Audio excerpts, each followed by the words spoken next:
Un motivo me ha motivado el venir aquí. Por un lado, el poder tratar unos temas que a lo largo de mi vida profesional, pues por unas casualidades de la vida, pues me ha condicionado el estar hablando de ellos. Intento profundizar un poco.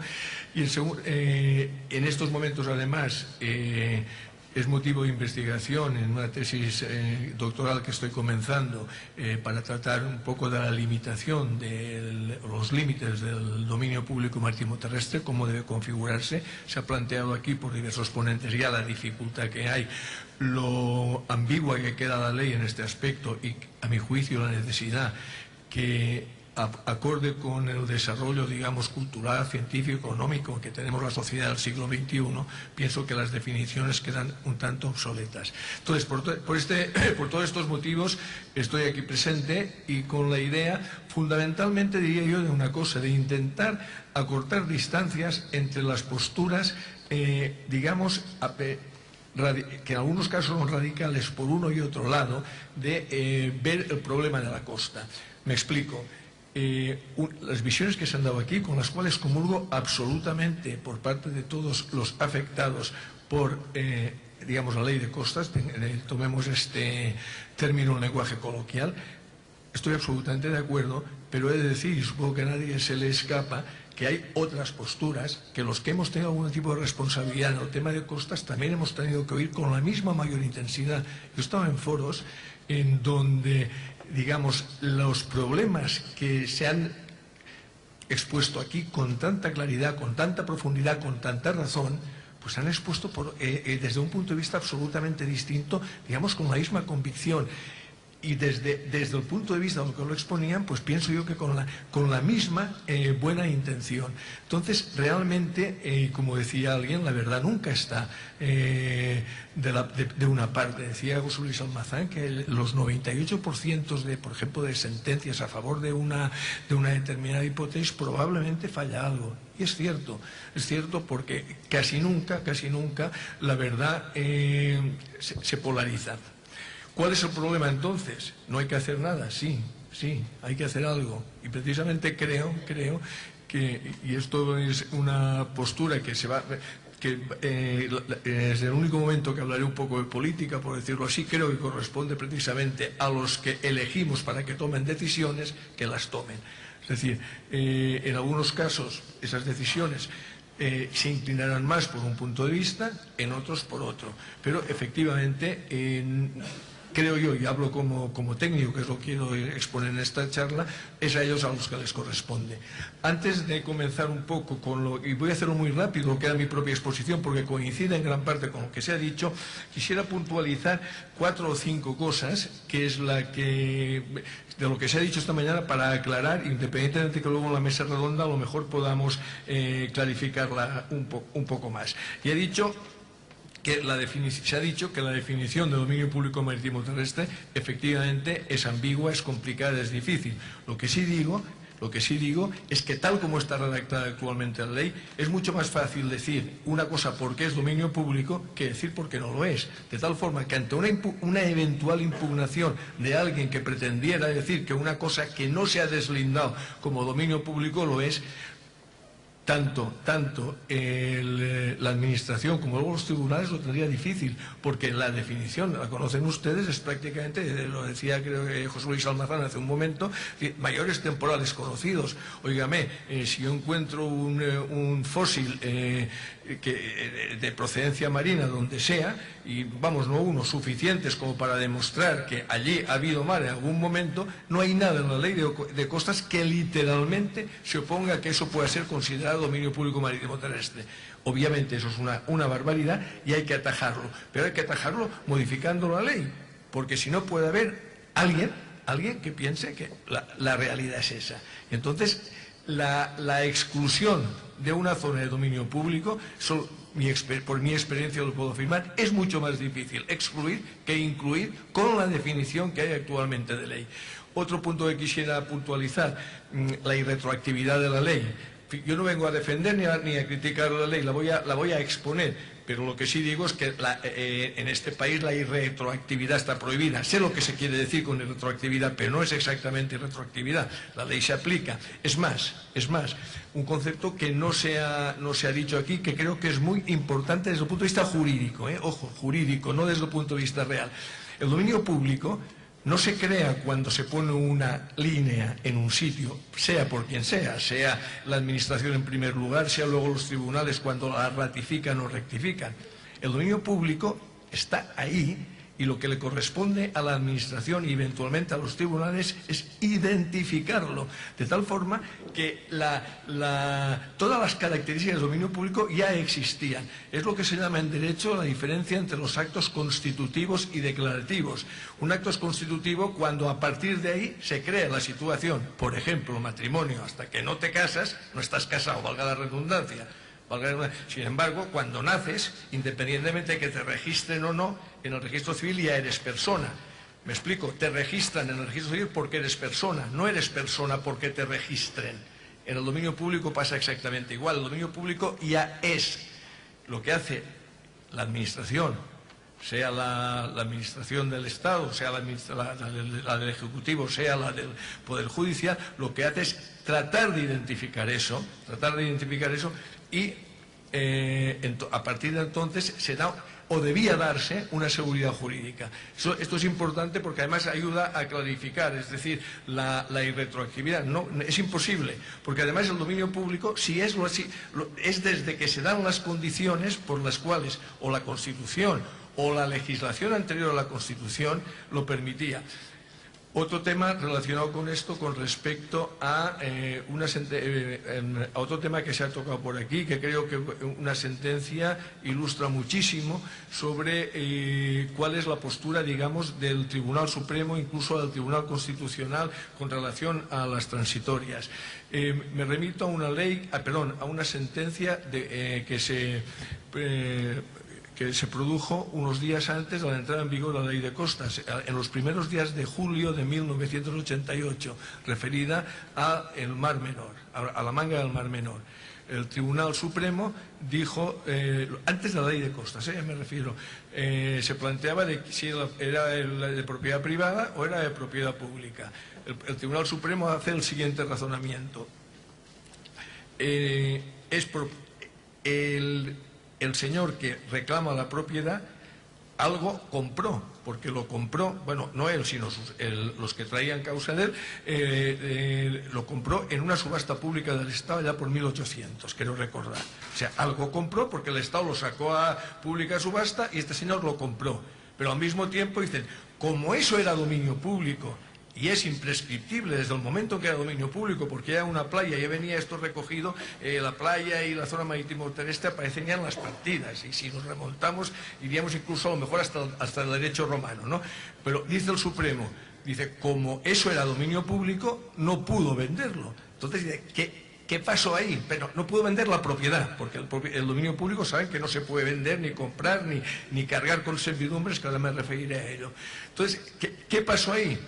Pues se inventa lo siguiente, vendió un derecho real atípico, no vendió la propiedad, no vendió el usufructo, no vendió una enfiteusis, no vendió una antícresis, vendió algo que no está tipificado. La lista de nuestros derechos reales no es una lista cerrada y el Tribunal Supremo inventa una. Y dice a continuación, a mi juicio, sacándose un poco el problema gordo de encima, dice, y su valor determínese en la ejecución de sentencia. Bueno, desde ese año, que yo sepa, aún no se ha ejecutado porque ha estado discutiéndose quién ejecuta, si el Tribunal Contencioso, si el Tribunal Civil, etcétera, etcétera. Pero esto es importante, el conocer sobre el tipo de propiedad y cómo lo concibe la Ley de Costas. Por otro lado, otra cosa también importante que creo que hay que decir, el Tribunal Constitucional, cuando analiza la constitucionalidad de la Ley de Costas y en concreto la disposición transitoria primera, que es aquella que dice aquellos terrenos que por sentencia judicial firme y los asimilados que añade luego el Tribunal Constitucional. Pero bueno, aquellos que cuando entró en vigor la Ley de Costas, teniendo las características de dominio público y por consiguiente siendo de dominio público, por sentencia firme se había reconocido que eran de propiedad privada, lo que hace es darles una concesión. y dice el Tribunal Constitucional. No es inconstitucional esto porque no se expropia, a cambio se le da algo, que evidentemente y por definición, en principio es menor el valor de una concesión que la propiedad. Eso parece a todas luces bastante claro.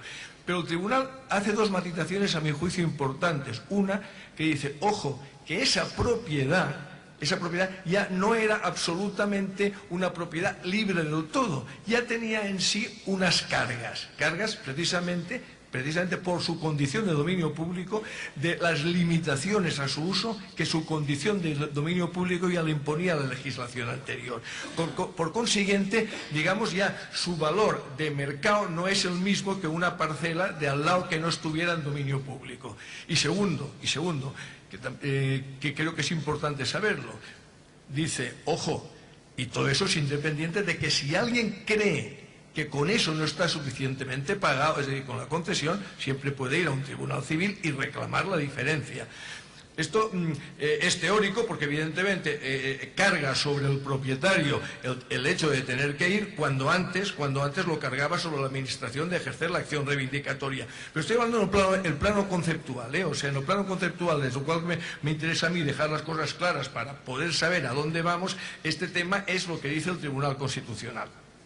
Bien, dicho esto, otra cosa que se ha comentado aquí con mucha rotundidad, no sé por quién, y que tengo que desmentirle, es cuando dicen que la Ribera del Mar por la Ribera del Mar no puede pasar un paseo marítimo.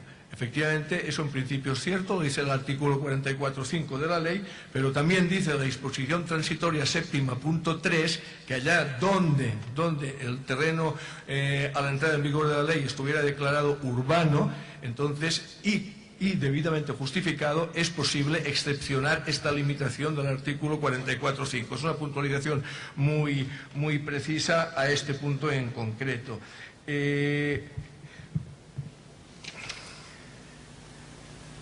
También, con relación a esto, otro punto concreto sobre el tema de urbano o no urbano.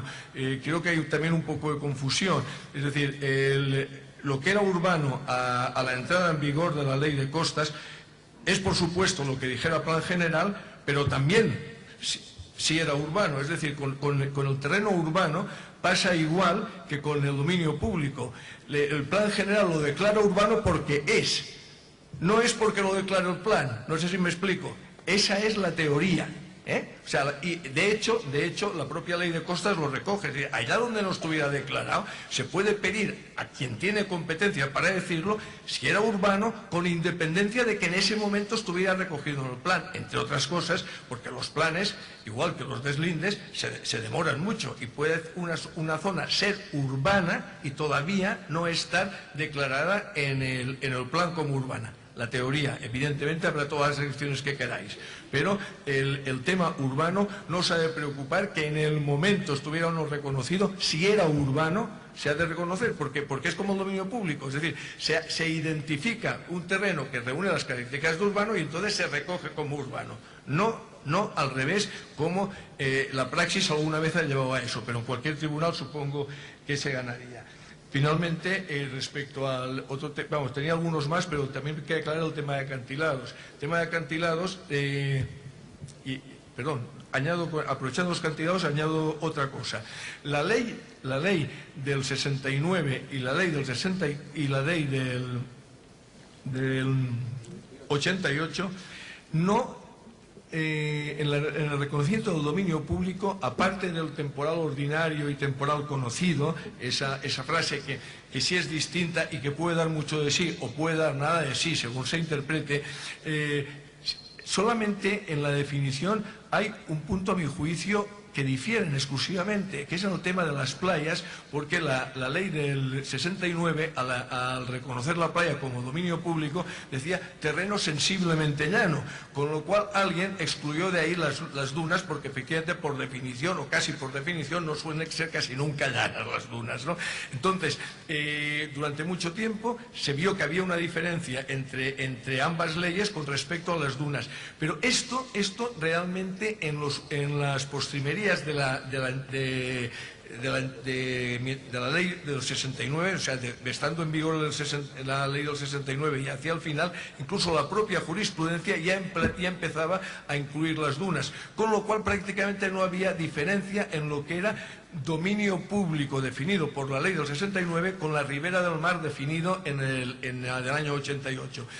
En el año 88 sí añade, no como ribera del mar, sino como otras pertenencias del dominio público, algunas que para mí me son redundantes porque se deduce de la propia definición de la ribera del mar y del concepto, digamos, de imprescriptibilidad del dominio público marítimo terrestre. Prácticamente ahí se engloban casi todas las pertenencias del artículo 4, no hacía falta explicitarlas. Incluye dos que para mí son nuevas, una es las instalaciones de señales marítimas y otra los acantilados. Los acantilados antes no estaban incluidos. Entonces, nosotros, y yo personalmente, había interpretado siempre que el acantilado era todo dominio público si estaba en contacto con el mar de su ribera hasta la coronación. Y la ribera del mar era la definición, pues hasta donde llegaba el agua o eventualmente la arena, por decirlo así, en un acantilado.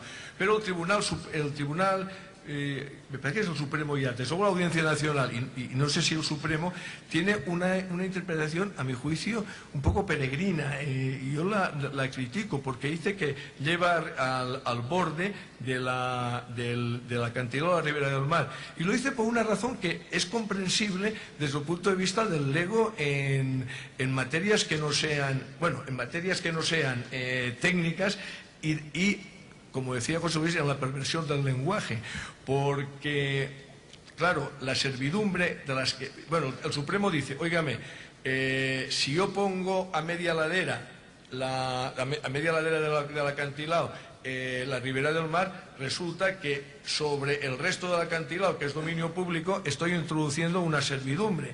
Y la servidumbre, por definición, no puede recaer nunca en dominio público. Forma de conciliarlo, desde mi punto de vista, esto es una interpretación mía, que creo que piensa el tribunal así, legalmente lo tengo muy fácil, pongo arriba la ribera del mar y entonces me casa todo, toda la servidumbre está en dominio privado y aquí patria de gloria, y añade el Supremo o la Audiencia Nacional, dice, y además con eso está más protegido el litoral, porque cojo más zona de limitaciones sobre ese terreno. Bueno, yo creo que aparte de esa concepción un poco peregrina, es que el lenguaje perverso en este caso, que técnicamente adolece de una falta de rigor, es llamar servidumbre a lo que no es servidumbre. La servidumbre en derecho civil es una cosa, es unas cargas reales sobre un terreno, cuando realmente las servidumbres definida la ley de costas no son sino limitaciones al derecho de propiedad que no tienen que ver nada con una servidumbre. Es decir, sobre los terrenos que están al lado hay unas limitaciones, que no se puede hacer lo que se podría hacer en toda propiedad, además de las limitaciones urbanísticas, etcétera, impone unas limitaciones al derecho de propiedad, la propia ley de costas, pero no establece una servidumbre en sentido estricto, con lo cual, por la conjunción de las dos cosas, el Tribunal Supremo o la Audiencia Nacional cae en esta problemática de señalar que el límite de ribera del mar está en la coronación de los acantilados. Y dicho esto, yo quería explicar un poco, pero muy aprisa, el tema del presente de la ley de costas. Yo cuento un poco, que ya se ha contado aquí, el cómo estaba la costa, qué pretende la... Voy a cogerlo.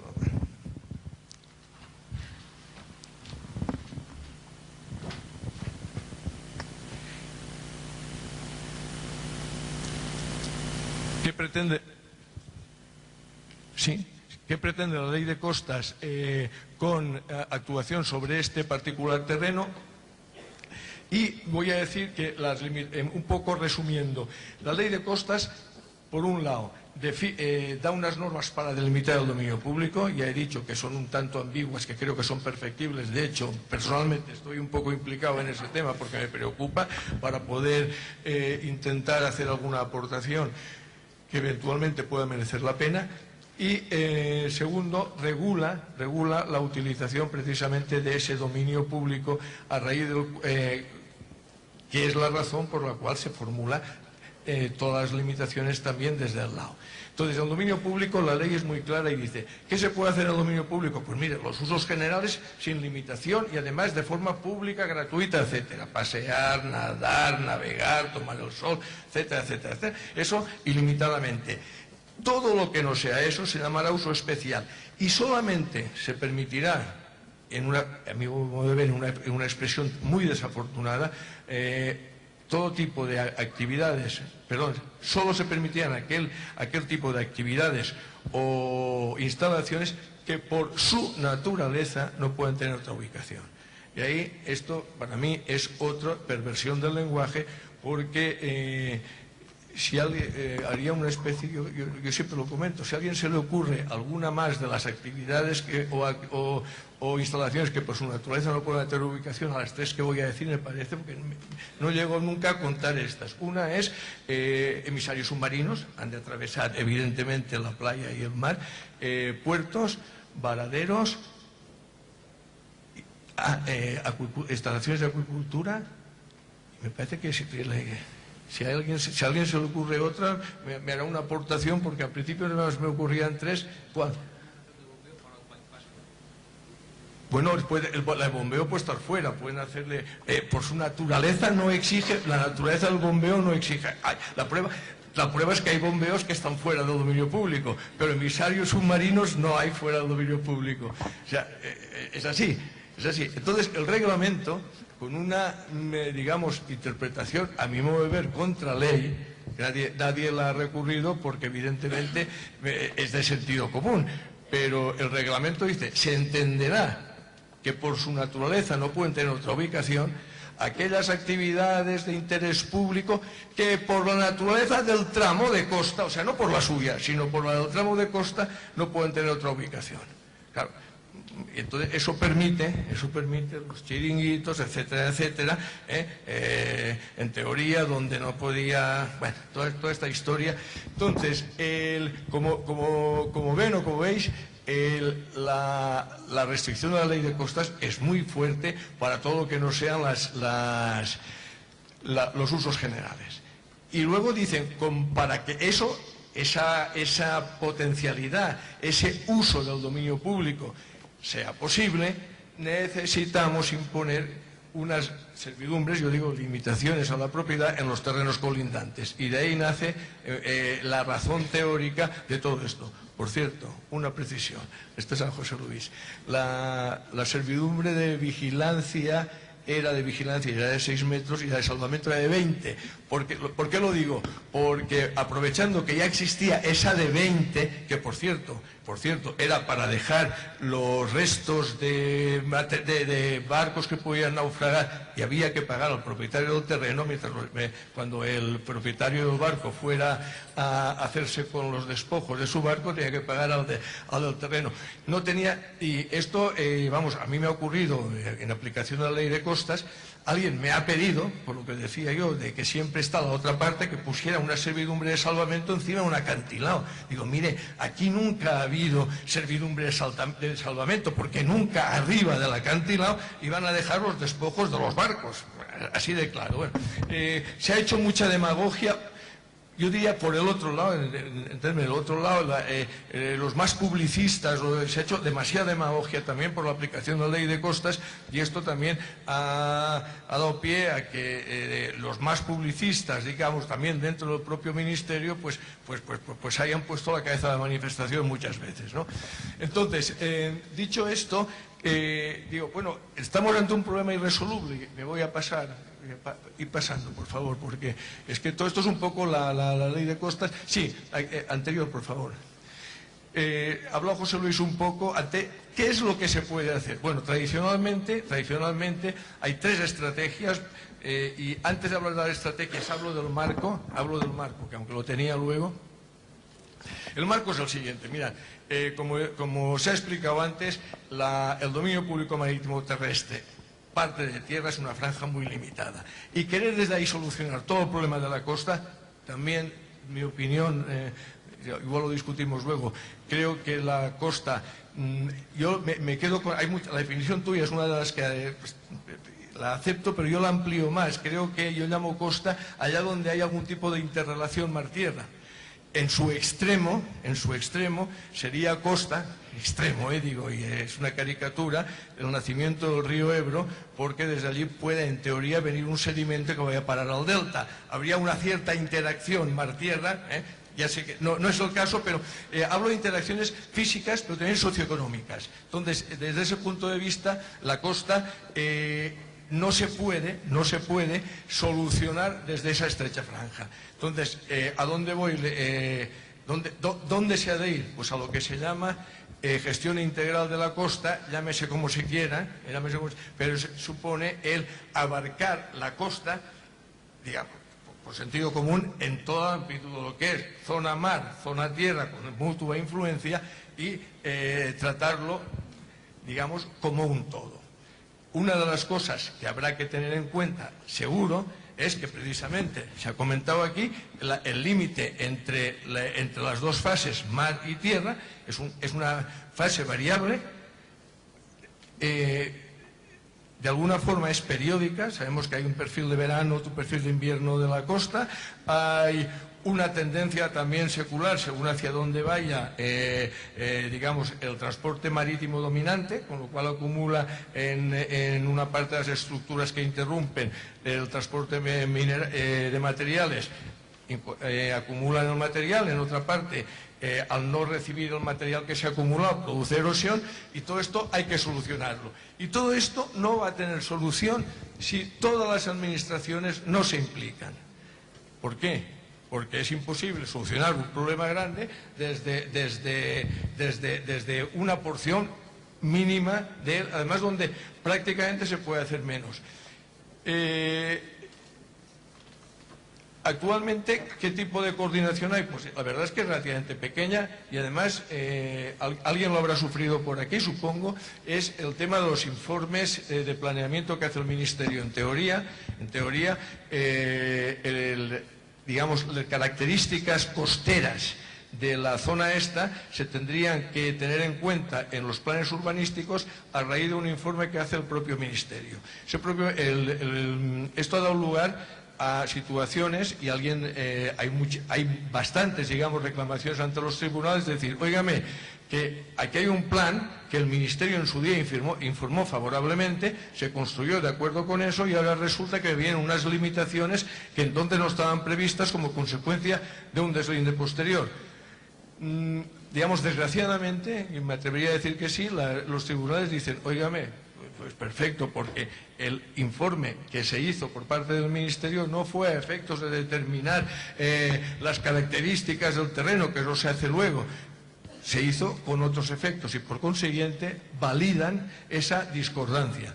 Yo creo que es absolutamente irreal esto, y mi propuesta personal es que en cualquier informe que hiciera el Ministerio, aparte de pronunciarse sobre lo que quisiera, informara sobre cuáles son las características del deslinde. Entre otras cosas, porque aunque esté deslindado, aunque sea actual, siempre hay que decir, óigame, este deslinde con el actual concepto es siempre provisional, por definición, porque el mar o invade el terreno, o invade la tierra, o, por cierto, en algunos casos, pocos, desgraciadamente pocos, pero en algunos sitios se retrocede. Y en estos casos, paradójicamente, es donde la ley de costas es más difícil de aplicar. Pongo un ejemplo que lo he sufrido. Una playa que actualmente pues igual tiene 600 metros de ancho, es excepcional, está en el delta del Ebro. Bueno, la gente allí, ¿cómo se va a bañar? ¿Cómo va a recorrer 600 metros andando? Y no se puede circular por la playa con coche. Está prohibidísimo vamos, circular todavía con permiso, pero pararse no. Con lo cual habría que tirarse en marcha con permiso puedes circular, pero el estacionamiento está prohibido. Bueno, estas son curiosidades que salen en una ley de costas que evidentemente, a mi juicio, hay que actualizar, y sobre todo lo que hay que hacer. Vamos a pasar un poco para hablar. ¿Qué es lo que pasa en la costa? Bueno, y se ha estado hablando, a mi juicio. ¿Y por qué es la problemática? Porque hay un montón aparte de las dos fases mar-tierra, es un sitio donde se dan una multitud de usos, una multitud de recursos y además una incompatibilidad entre ellos feroz. O sea, el turismo incompatible con la naturaleza, la industria incompatible con la agricultura, el transporte incompatible con el medio ambiente, etcétera, etcétera. Y el planificador de eso, pues le va a costar, se ha de devanar más los sesos que en un páramo de Castilla. Yo creo que ha de ser bastante más difícil, ¿no?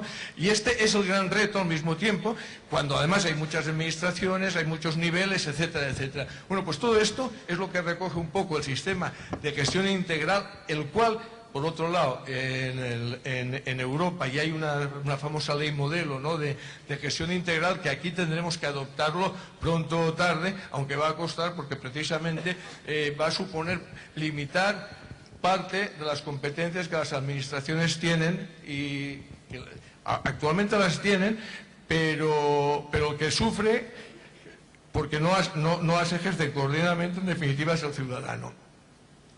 Bueno, esto es un poco la explicación de esto. Seguimos, por favor, que es lo mismo. El dominio público, ya hemos hablado un poco de él. La gestión integral de la costa es, a mi juicio, es la forma de, como su nombre indica, tampoco hay que entrar con definiciones, es contemplar la costa, toda la costa, no el dominio público como un todo, que supondrá en algunos casos, como existe en otros países. Estoy pensando para que veáis una solución, por ejemplo, que se ha adoptado en algún sitio. En algunos tramos de costa de Florida, en Estados Unidos, tienen lo que llaman la línea de setback, que es una línea de retirada, que es una línea a partir de la cual no se puede construir y que se fija a una distancia de donde está el mar en un momento dado. Y cada playa se identifica cuál es el grado de erosión. Es decir, aquí esta se me retrasa 2 metros cada 10 años, vamos a suponer.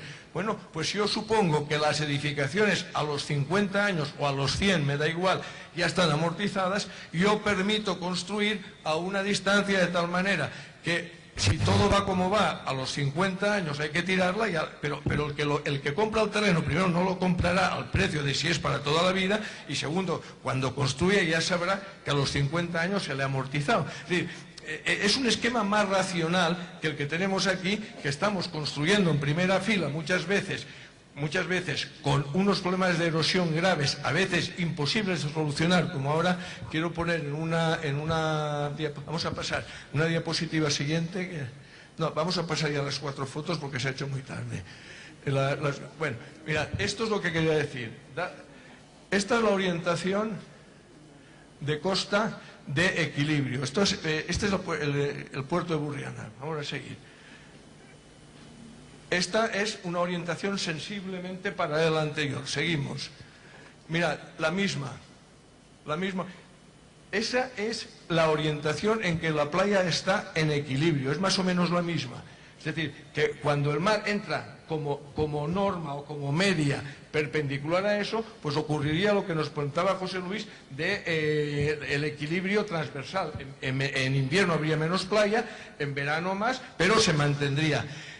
¿Qué ocurre? Que si la orientación de costa es justo la perpendicular a esta, es decir, que prácticamente todo el transporte litoral es paralelo a la costa, se produce una cantidad de transporte enorme, que es la orientación de este tramo de costa. El tramo de costa está sensiblemente, el natural, orientado perpendicularmente a este. ¿Qué quiere decir? Pues que sin necesidad demasiado temporal arrastra toda la cantidad de árido que se le pone por encima. Si además se hace alguna construcción, sea útil o inútil, bien pensada o no bien pensada, digo útil o inútil porque un puerto en principio ha de ser útil y se construye para una cierta utilidad, en principio. Entonces el político ha de decidir qué es lo que más pesa, si las ventajas que salen del puerto con las desventajas que se produce aguas abajo del mismo con la erosión. Bueno, pues aquí en esta costa, en la zona de Castellón sobre todo, porque luego si tenéis en cuenta el Golfo de Valencia va cambiando orientación, pero allí realmente la costa es muy paralela a la dirección del transporte y tenemos unas cantidades brutales. Y aquí viene el problema, eso lo quería poner porque se ven todas la orientación de equilibrio. A ver si hay alguna más. A ver si hay alguna más, por favor. Bueno, esto es Almenara, que tenemos aquí una protección, prácticamente no hay playa, y esto es una protección, es pan para hoy, hambre para mañana. En primer lugar, porque al no haber materiales aquí, no puede arrastrar nada y toda la capacidad de transporte hace que lo que quede de aguas abajo de esto, esto no sé si va, José Luis. ¿Sí? ¿Se ve? Así. Lo que quede más abajo de aquí, todo eso se va hacia el puerto de Canet, y allí se estabiliza. Pero al mismo tiempo, el transporte, perdón, la acción transversal, por lo que va es minando la base de ese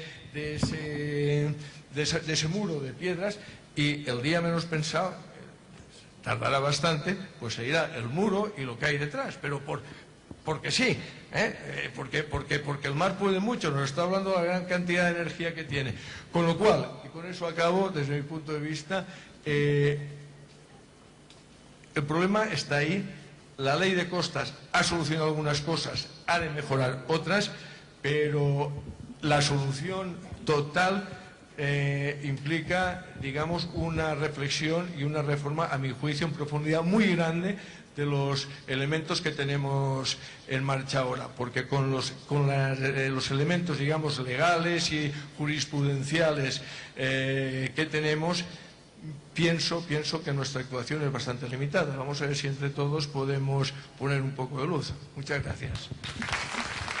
Eso, que las definiciones quedan un tanto obsoletas. Entonces, por todos estos motivos estoy aquí presente y con la idea, fundamentalmente diría yo, de una cosa, de intentar acortar distancias entre las posturas, digamos, que en algunos casos son radicales por uno y otro lado, de ver el problema de la costa. Me explico.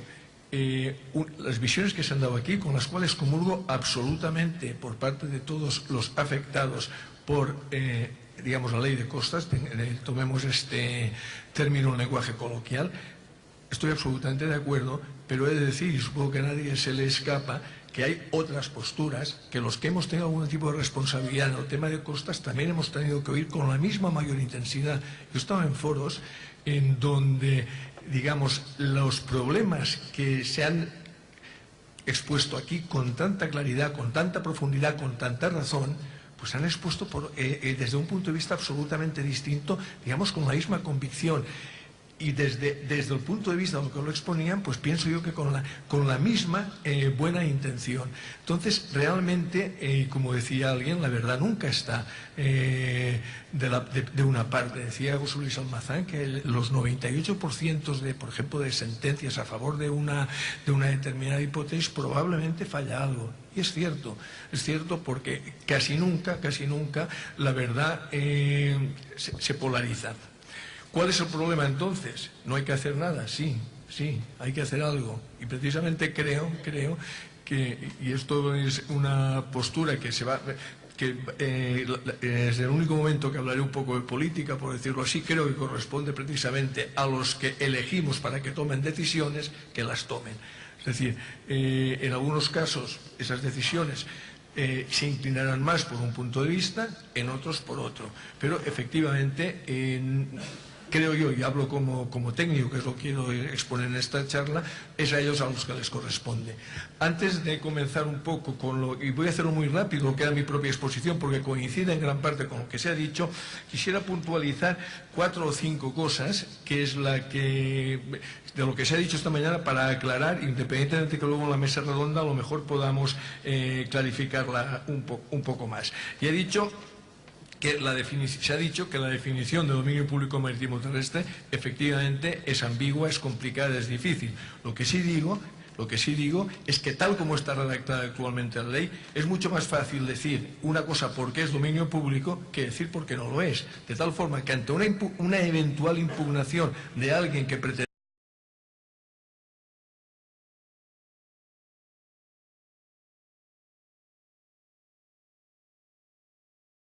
motivo me ha motivado el venir aquí.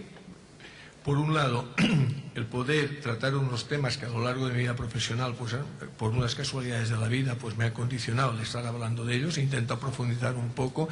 Y en estos momentos, además, es motivo de investigación en una tesis doctoral que estoy comenzando para tratar un poco de la limitación de los límites del dominio público marítimo terrestre, cómo debe configurarse. Se ha planteado aquí por diversos ponentes ya la dificultad que hay, lo ambigua que queda la ley en este aspecto y, a mi juicio, la necesidad que, acorde con el desarrollo, digamos, cultural, científico, económico que tenemos la sociedad del siglo XXI, tendiera a decir que una cosa que no se ha deslindado como dominio público lo es tanto la administración como luego los tribunales lo tendría difícil, porque la definición, la conocen ustedes, es prácticamente, lo decía creo que José Luis Almazán hace un momento, mayores temporales conocidos. Óigame, si yo encuentro un fósil de procedencia marina donde sea, y vamos, no uno, suficientes como para demostrar que allí ha habido mar en algún momento, no hay nada en la ley de costas que literalmente se oponga a que eso pueda ser considerado dominio público marítimo terrestre. Obviamente eso es una barbaridad y hay que atajarlo, pero hay que atajarlo modificando la ley, porque si no puede haber alguien que piense que la realidad es esa. Entonces, la exclusión de una zona de dominio público, por mi experiencia lo puedo afirmar, es mucho más difícil.